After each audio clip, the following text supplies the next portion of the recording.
दोस्तों Jayaprakash power ventures limited की बात करें तो यहाँ पे Q4 की शेयर होल्डिंग पैटर्न हमारे सामने आ चुकी है और आंकड़े बहुत ज़्यादा चौंकाने वाले।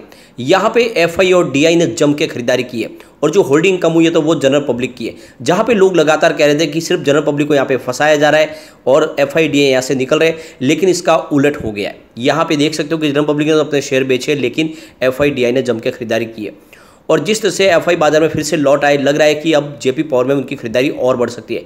तो हम उस शेयर होल्डिंग पैटर्न को अच्छे से समझेंगे, किसकी कितनी होल्डिंग है, एलआईसी की होल्डिंग कितनी और बैंकों की होल्डिंग कितनी है वो भी जानने की कोशिश करेंगे, क्योंकि जेपी पावर के अंदर बैंकों की भी काफ़ी बड़ी होल्डिंग है। इसके अलावा प्रमोटर की स्थिति क्या है वो भी जानने की कोशिश करेंगे और रिजल्ट हमारे सामने आने वाला है, रिजल्ट की क्या संभावना रह सकती है वो भी जानने की कोशिश करेंगे। क्या इस रिजल्ट के बाद तेज़ी का दौर शुरू होगा? इसके अलावा जो सबसे बड़ी बात है कि स्टॉक फिर से पुरानी हाई तोड़ के एक नई हाई बना सकता है, तो यहाँ पे बहुत सारी बातें जिसको इस वीडियो के माध्यम से डिस्कस करेंगे। लेकिन फ्रेंड उससे पहले अगर आप पहली बार हमारे चैनल पे आए तो चैनल को सब्सक्राइब कर दीजिए, एक बेल आइकॉन दबा दीजिए ताकि जब भी नया वीडियो बने पहला नोटिफिकेशन आपको मिले। वीडियो पसंद आए तो लाइक शेयर जरूर कीजिए। चलो फ्रेंड्स वीडियो स्टार्ट करते हैं। मैं हूँ आपका दोस्त एसबी दवे और हमारे अपने चैनल ऑनलाइन कमाई में आपका बहुत बहुत स्वागत है। सबसे पहले अगर हम गुरुवार के कारोबार की बात करें, क्योंकि फ्राइडे को हॉलीडे आप देख सकते हो अंबेडकर जयंती की वजह से, तो गुरुवार को देख सकते हो क्लोजिंग 6.05 पर रही, जहाँ पे 3.42% की शानदार तेजी देखने को मिली। तो एक तरफ तो बाजार में कोई खास तेजी नहीं थी, लगभग बाजार ने फ्लैट क्लोजिंग दी, उसके बावजूद भी जयप्रकाश में तेजी बनी। उसके पीछे वजह यही है कि यहाँ पे एफआई की खरीदारी शुरू हो चुकी है। अब आप देख सकते हो पिछले 5 ट्रेडिंग सेशन में ही लगभग 6% की हमने अच्छी खासी तेजी देखी है और स्टॉक निचले लेवल से फिर से दौड़ने को तैयार हो चुका है। अब यहाँ पे जो शेयर होल्डिंग पैटर्न है उसमें आप देख सकते हो कि प्रमोटर की होल्डिंग एजिट है, यानी 24% के आसपास ही है।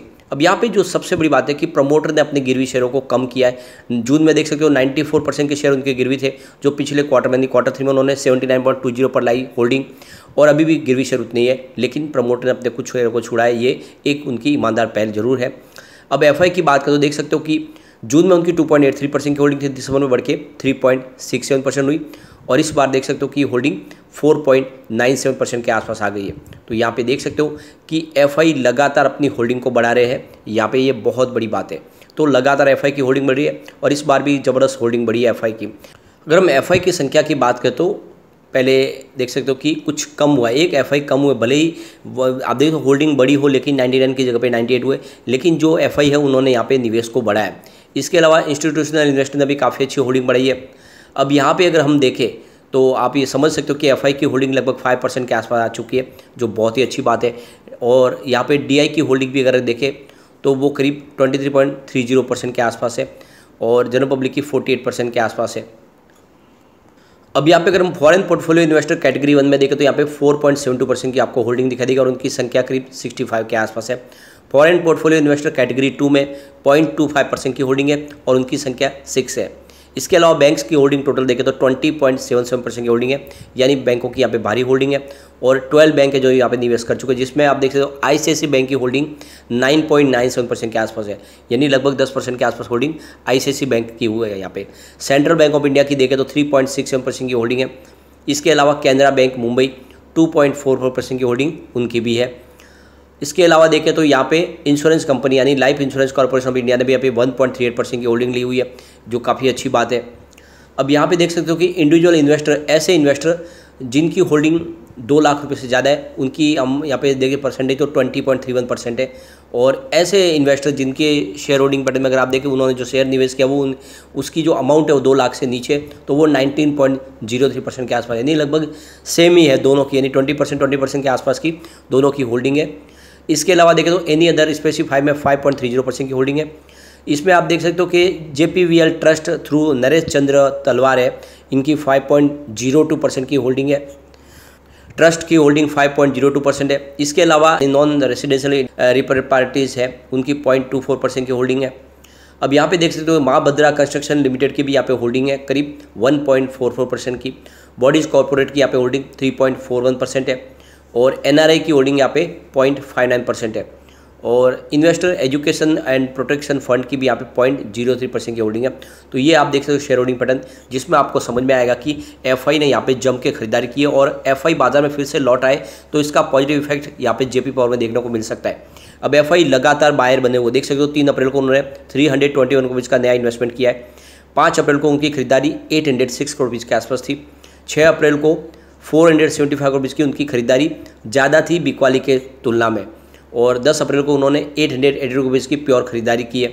11 अप्रैल को उनकी खरीदारी 340 रुपीज़ के आसपास थी, और 12 अप्रैल को उन्होंने 1907 रुपीज़ की खरीदारी की है, और 13 अप्रैल को 220 रुपीज़ की खरीदारी की है। ये आपको ध्यान रखना है कि खरीदारी का मतलब ये है कि जो उन्होंने माल बेचा है उसके मुकाबले इतना ज़्यादा माल उन्होंने खरीदा है, तो लगातार वो अब पॉजिटिव बायर बने हुए। करीब इस महीने में उन्होंने 4959 रुपीज़ की नई खरीदारी कर ली है। ये बहुत बड़ी बात है। एक आप देखिए लगातार आपको कहीं पर भी नेगेटिव आंकड़ा नहीं दिखाई देगा, और जिस तरह से जेपी पावर में एफआई का निवेश आ रहा है उससे लग रहा है कि जेपी पावर अब यहाँ पे दौड़ सकता है। अगर हम पिछले 4 साल की इसकी परफॉर्मेंस देखें तो आप देखिए 2019 में 4.06 थाउजेंड रुपीज़ का इनका रेवेन्यू था और 0.38 थाउजेंड रुपीज़ का इनको लॉस हुआ था। 2020 में रेवेन्यू कम होकर 3.40 थाउजेंड रुपीज़ तक आ गया और लॉस बढ़ के 2.16 थाउजेंड रुपीज़ तक आ गया। लेकिन 2021 में कंपनी आ गई प्रॉफिट में, 3.59 थाउजेंड रुपीज़ का इनको रेवेन्यू मिला और 0.23 थाउजेंड रुपीज़ का इनको प्रॉफिट मिला। 2022 में रेवेन्यू बढ़ के 4.86 थाउजेंड रुपीज़ तक पहुंच गया। प्रॉफिट में कमी आई, 0.11 थाउजेंड रुपीज़ का इनको प्रॉफिट मिला। पिछली बार कंपनी को आप देख सकते हो कि लॉस हुआ था, लेकिन लग रहा है कि इस बार कंपनी कमाल कर सकती है, अच्छा रिजल्ट दे सकती है। रेवेन्यू की बात करें दिसंबर 2021 में 1401 रुपीज़ के आसपास था, जो दिसंबर 2022 में 1201 रुपीज़ के आसपास था, यानी पिछले एक साल में रेवेन्यू थोड़ा सा कम हुआ। और प्रॉफिट लॉस की बात करें तो दिसंबर 2021 में 107 रुपीज़ का प्रॉफिट था, उसकी जगह पे दिसंबर 2022 में 218 रुपीज़ का लॉस हुआ। तो प्रॉफिट से बड़ी कंपनी लॉस में आई थी और इस वजह से इसकी प्राइस भी नहीं चाहिए, लेकिन इस गिरावट का फायदा उठा के एफआई और डीआई ने जम के खरीदारी की है और जनरल पब्लिक ने यहाँ पे अपना माल बेचा है। ये एक पॉजिटिव ट्रिगर है और ये स्टॉक आगे जाने की इसमें पूरी संभावना बनी हुई है। अब यहाँ पे हम देखें तो इसकी परफॉर्मेंस देखें पिछले 4-5 साल में कैसे रही है।